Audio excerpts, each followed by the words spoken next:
पी water बा, अनार से महंगा टमाटर बा। दूध से VIP वाटर बा, अनार से महंगा टमाटर बा।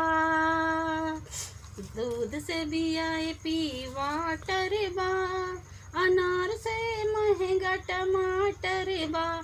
जब से भाजपा बाटे आइले हो, रोज बढ़ताटे महंगाई हो। जनता के काटे जैसे सलाटर बा, अनार से महंगा टमाटर बा। दूध से VIP वाटर बा, अनार से महंगा टमाटर बा। दूध से VIP वाटर बा, अनार से महंगा टमाटर बा। मीडिया टमाटर पे नहीं बोले हो, भाजपा के पोल नहीं खोले हो।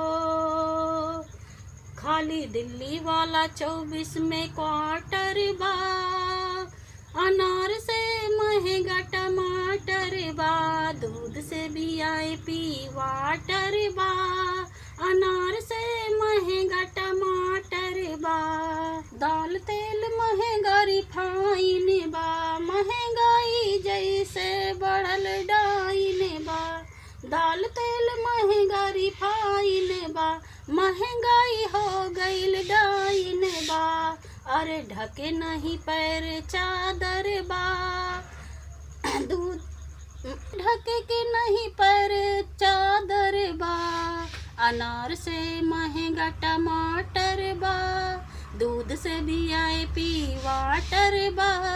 अनार से महंगा टमाटर